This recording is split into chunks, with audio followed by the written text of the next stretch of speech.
Gudang penyimpanan kemiri di kawasan Jalan Sultan Iskandar Muda, Surabaya, Jawa Timur terbakar pada pukul 7 Kamis pagi.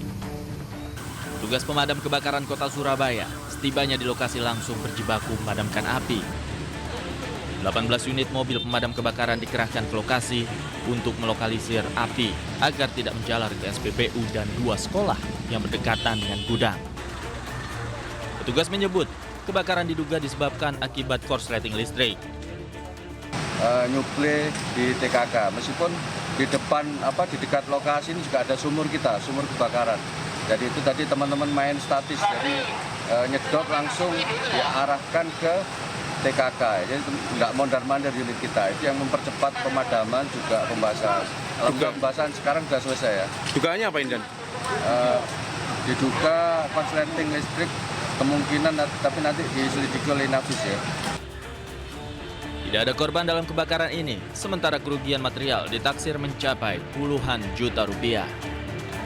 Dari Surabaya, Jawa Timur, Nur Syafi'i, iNews melaporkan.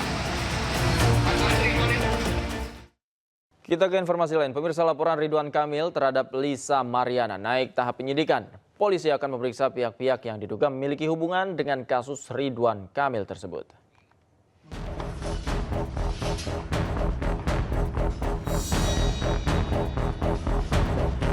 Direktur Tindak Pidana Siber Bareskrim Polri, Brigjen Pol Himawan Bayu Aji mengatakan, laporan mantan Gubernur Jawa Barat Ridwan Kamil terhadap Lisa Mariana sudah naik tahap penyidikan. Himawan mengatakan penyidik sudah memeriksa 6 saksi. Ia pun mengaku penyidik akan melakukan pemeriksaan dalam waktu dekat yang melibatkan mantan Wali Kota Bandung ini. 6 saksi sudah dilakukan pemeriksaan sementara. Ya, nanti ini masih berlanjut. Apakah benar kasusnya sudah naik tahap penyidikan, Pak? Padir izin Padir. Sudah status penyidikan. Ya. Oke, sementara itu ya. Apakah Lisa Mariana sudah diperiksa, Pak? Ya Pak, Lisa Mariana sudah apakah diperiksa, salah satu Pak? Dalam waktu dekat nanti akan dilakukan pemeriksaan kepada semua yang berhubungan dengan case ini. Pak, tapi apa sih Pak alasannya sampai sekarang Lisa Mariana belum? Ya, nanti dari hasil penyidikan Pak bisa. Ya. Sebelumnya, wanita bernama Lisa Mariana mengunggah tangkapan layar percakapan pribadinya dengan seseorang yang diduga Ridwan Kamil pada 26 Maret 2025. Dalam unggahan tersebut, Lisa berusaha menghubungi orang yang diduga sebagai Ridwan Kamil dan mengeklaim mengandung anaknya. Hal itu memicu persepsi perselingkuhan antara Ridwan Kamil dan Lisa yang menjadi awal mula dugaan pencemaran nama baik Ridwan Kamil. Ridwan Kamil pun mengklarifikasi bahwa permasalahannya dengan Lisa sudah selesai 4 tahun lalu dengan bukti akurat tidak terbantah. Tim Liputan iNews melaporkan. Kejaksaan Agung telah menetapkan 3 tersangka kasus kredit Sritex, salah satunya mantan Direktur Utama PT Sritex Iwan Setiawan Lukminto. Iwan diduga menyalahgunakan kredit bank untuk membayar utang dan membeli aset dengan kerugian negara lebih dari 690 miliar rupiah.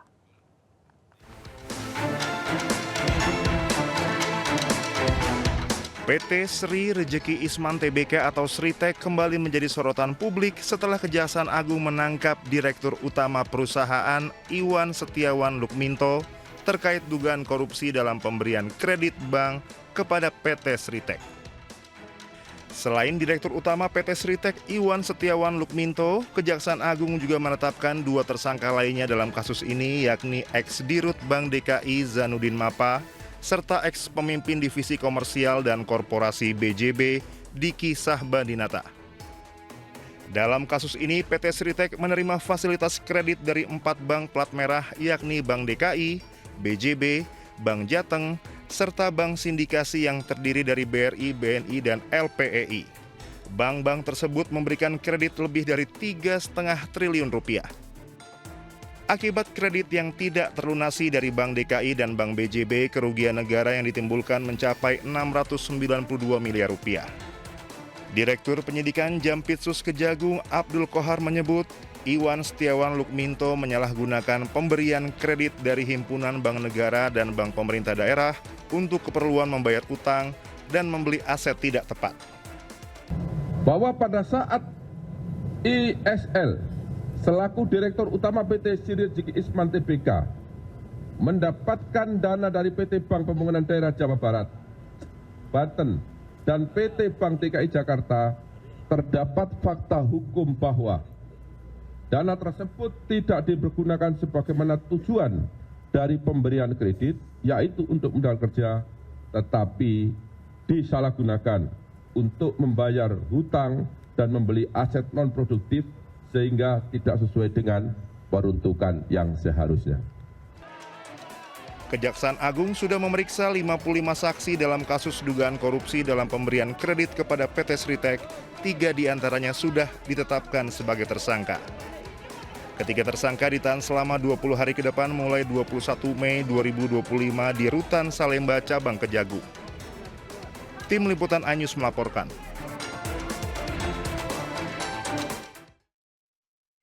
Wamenaker Emmanuel Ebenezer meminta Sritek tetap membayar pesangon menyusul penangkapan Dirut Sritek Iwan Setiawan Lukminto. Noel memastikan pembayaran hak-hak ex-buruh Sritek harus terus berjalan.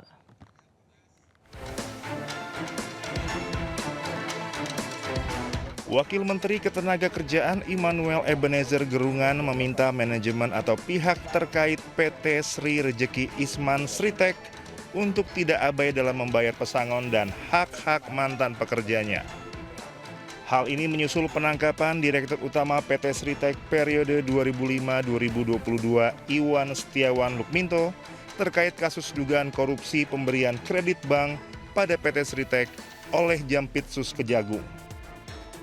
Noel memastikan terkait pelelangan aset perusahaan, perekrutan kembali mantan pekerja, hingga pembayaran hak-hak ex-buruh PT Sritek harus terus berjalan. Tanggung jawab itu tetap harus dibebani kepada manajemen yang lama, ya nggak bisa enggak. Kemarin kan kita juga menegosiasikan soal itu, soal pesangon. Pak Menteri saya coba membangun komunikasi lewat saya untuk menyampaikan hak-hak dan kewajiban perusahaan terkait pesangon. Nah itu saya sampaikan langsung ke Iwan dan Wawan. Tapi yang pasti siapapun punya tanggung jawab terhadap kewajiban yang harus dibayarkan ke buruh ya. Tapi kita akan tetap mengawal terkait kewajiban-kewajiban yang belum terpenuhi terhadap kawan-kawan buruh Sritek. Itu entah kurator, ini kan persoalan teknis aja nih mereka nih gitu. Kan nanti kalau menurut kurator, kalaupun kita memberi ya harus laku dulu nih, harus ada duitnya dulu. Ya kan rasional alasannya gitu, alasannya rasional menurut saya. Itu bagaimana kita mau bayar kalau seandainya ini juga belum terjual, asetnya belum terjual. Itu alasan yang rasional. Gitu. Tapi pasti dibayar pesangon sama THR yang sudah. Ya harus dong, itu kan hak kawan-kawan buruh. Sebelumnya, Kejaksaan Agung sudah memeriksa 55 saksi dan menetapkan 3 tersangka dalam kasus dugaan korupsi dalam pemberian kredit pada PT Sritek. Salah satunya Direktur Utama PT Sritek Iwan Setiawan Lukminto. Kejaksaan Agung juga menggeledah rumah dan apartemen 3 tersangka kasus Sritek. Dari penggeledahan tersebut, Kejagung menyita total 15 barang bukti berupa barang elektronik dan dokumen. Dari Jakarta, Helmi Sajangbati, iNews melaporkan. Pemirsa, sidang lanjutan kasus Hasto Kristianto kembali digelar di Pengadilan Tipikor Jakarta. Sidang beragendakan pembuktian pemeriksaan saksi. Tadi ada 600, yang 200 dipakai untuk DP penghijauan dulu. Ini nggak ada hubungannya sama. Jaksa penuntut umum pada Komisi Pemberantasan Korupsi menghadirkan 2 orang saksi. Salah satunya adalah Saiful Bahri, saksi kunci yang merupakan kader PD Perjuangan sekaligus mantan staf Hasto. Dalam sidang, kuasa hukum Sekjen PD Perjuangan Hasto Kristianto, Febri Diansah, menyoroti sejumlah kontradiksi dalam kesaksian Saiful Bahri. Menurut Febri, pernyataan Saiful tidak selaras dengan keterangan dari 13 saksi yang telah diperiksa sebelumnya. Febri juga mengklaim kliennya tidak memberi arahan untuk adanya suap dalam rangka meloloskan Harun Masiku sebagai anggota DPR lewat mekanisme pergantian antar waktu. Ya, bisa langsung aja. Betul. Gubernur Jakarta Pramono Anung hari ini meresmikan halte Transjakarta trayek T31 dengan rute baru yaitu Pantai Indah Kapuk 2 Blok M. Diharapkan dengan diresmikannya rute baru dapat membantu masyarakat untuk beraktivitas. Bismillahirrahmanirrahim. Pada hari ini Kamis 22 Mei 2025, halte Trans Jabodetabek rute PIK 2 ke Blok M secara resmi kita buka dan beroperasi.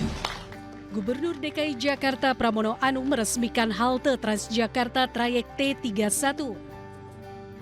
Rute Pantai Indah Kapuk 2 Blok M diresmikan dengan tujuan memudahkan warga untuk mendapatkan akses menuju kawasan PIK 2. Selain itu, trayek ini juga sebagai alternatif jalur penghubung antara daerah penyangga dengan Jakarta. Rute Blok M PIK 2 berjarak sekitar 72 km dapat ditempuh dengan melewati 11 titik pemberhentian di wilayah Jakarta dan 13 titik pemberhentian di wilayah Banten. Trayek T31 PIK 2 Blok M ditempuh dengan waktu 120 menit dengan tarif Rp2.500 dari jam 5 pagi hingga 7 pagi dan Rp3.500 dari jam 19 hingga jam 22 malam. Satu hal, berbagai terobosan tentunya kita lakukan, termasuk yang disarankan oleh Pak Ahok untuk memberi voucher, kami pertimbangkan.